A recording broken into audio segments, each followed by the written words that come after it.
안녕하세요. 제임스 컨설팅 박정근입니다. 최근에 그 증여 관련된 심판 판례 중에서 좀 도움이 될 만한 내용이 있어서 오늘 소개해 드리고자 합니다. 토지고요. 토지를 증여를 했는데 약 한 6년이 지나서 세무조사가 들어왔고 그 세무조사를 통해서 추징이 된 사례입니다. 내용 중에 좀 몇 가지 시사할 점이 있어서 오늘 같이 한번 좀 살펴보기로 하겠습니다. 네, 판례 사건 개요부터 한번 보겠습니다.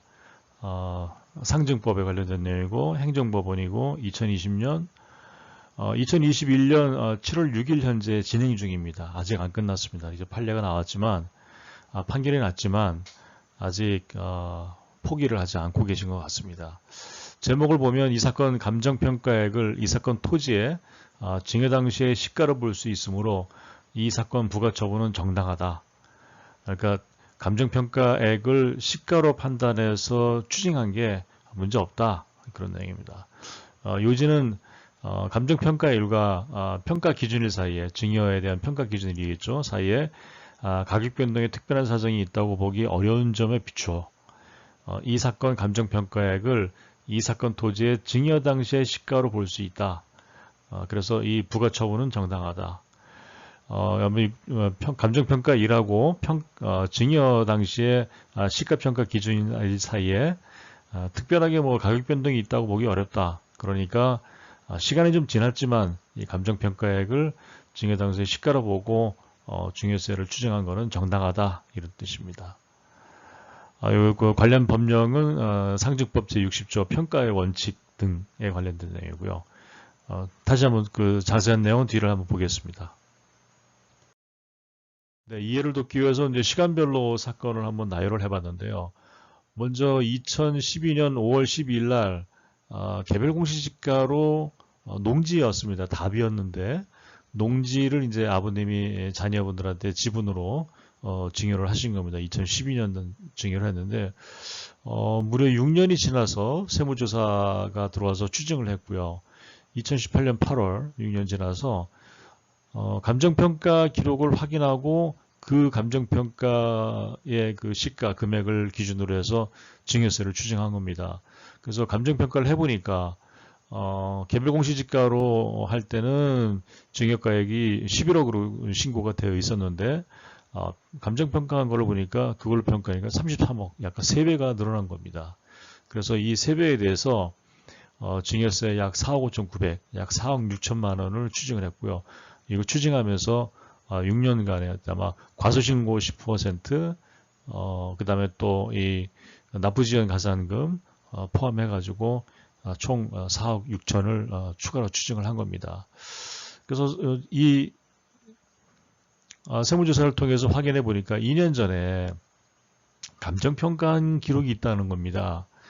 2010년, 그러니까 증여하기 2년 전이죠, 거의. 2년 전에 지방자치단체에서 이 농지를, 이게 지금 4대강 때문에 그랬던 모양인데, 이 농지를 활용하기 위해서, 지방자치단체가, 그러면 농지를 활용하려면 이제 그 지료를 지불해야 되지 않습니까?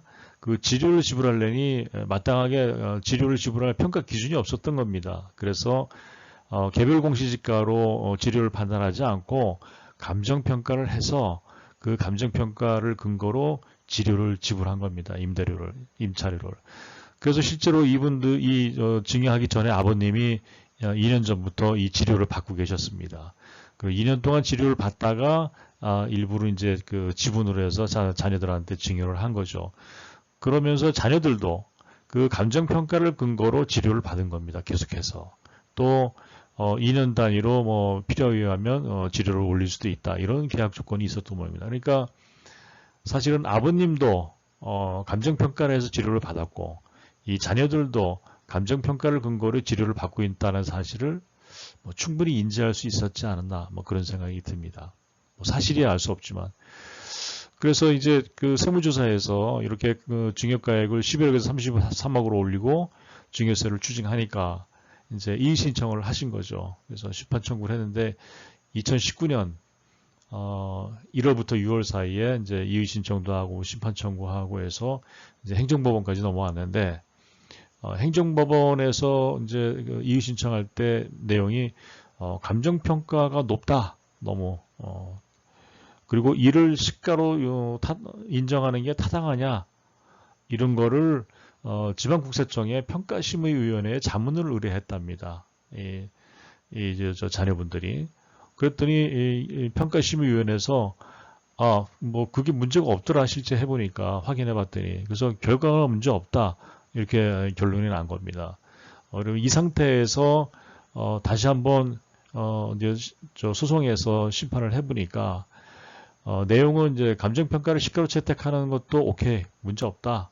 또 감정평가 이제 자녀들이 얘기한 대로 너무 높이 되지 않았느냐 이제 4대강이라는 특수한 환경이 있어서 갑자기 올라간 것도 그 이후에 다시 떨어질 수도 있는 거 아니냐 이렇게 이제 주장을 했던 것 같은데 감정평가의 방법이라든지 내용 뭐 적산법을 활용했다고 하는데 그런 부분도 전혀 문제가 없더라. 그래서 타당하다. 그래서 최종적으로 2019년 7월 달에 이 증여세 추징분을 처분 통지를 완료한 겁니다. 그래서 앞서 보여드린 대로 이 원고들, 이 자녀분들은 이 소송에 대해서 아직 승복을 하고 있지는 않은 상태입니다. 이 자녀분들이 이제 주장하는 것 중에 하나가 우리는 감정평가 사실을 몰랐다. 그리고 알았어도 그 감정평가가 너무 높다. 이런 얘기인데 여기 이제 그 판결에서 인용하고 있는 법의 내용은 이런 겁니다. 상증세법 제60조의 평가의 원칙 등에 평가는 현재의 시가에 따른다. 그런데 그 시가라는 게 언제 뭐냐? 뭐 수용, 공매, 감정가격 등 이 대통령령으로 정하는 바에 따라서 시가로 인정되는 거. 이런 것도 공신력 있는 가격이 있다면 이 가격으로 해야 되는 거다. 그럼 이 가격을 언제 것까지 반영해서 인정해 줄 거냐? 이런 거는 그 증여재산인 경우에는 평가 기준일 전 6개월부터 평가 기준 후 3개월입니다. 그러니까 전 6개월, 후 3개월, 총 9개월 사이에 그러니까 증여를 기준으로 9개월 사이에 만약에 이런 공신력이 있는 가격이 있다 그러면 이걸 반영해서 시가로 반영을 해야 된다 그런 뜻입니다. 근데 문제는 이제 2년 전이지 않습니까? 감정평가가. 그런데 그것도 평가 기간에 해당하지 않는 기간으로서 평가 기준일 전 2년 이내의 기간 중에 매매 등이 있거나 평가 기간이 경과한 후라도 그 기한에 따라서 만약에 그 위원회에서 인정이 되면 그것도 인정될 수 있다 그런 얘기입니다. 그러니까 설령 요 기간을 벗어나더라도 만약에 그게 그래서 참조할 만한 가격이 있다, 공신력 있는 가격이 있다 그러면 그 기간을 벗어나도 그 평가위원회를 통해서 그 가격을 인정받을 수 있다 그런 얘기입니다. 그러니까 되게 확대 해석해서 유권 해석을 받을 수 있는 거죠. 이 자녀들은 이제 막상 맞고 나는 보니까 이 가산세도 이제 억울한 겁니다.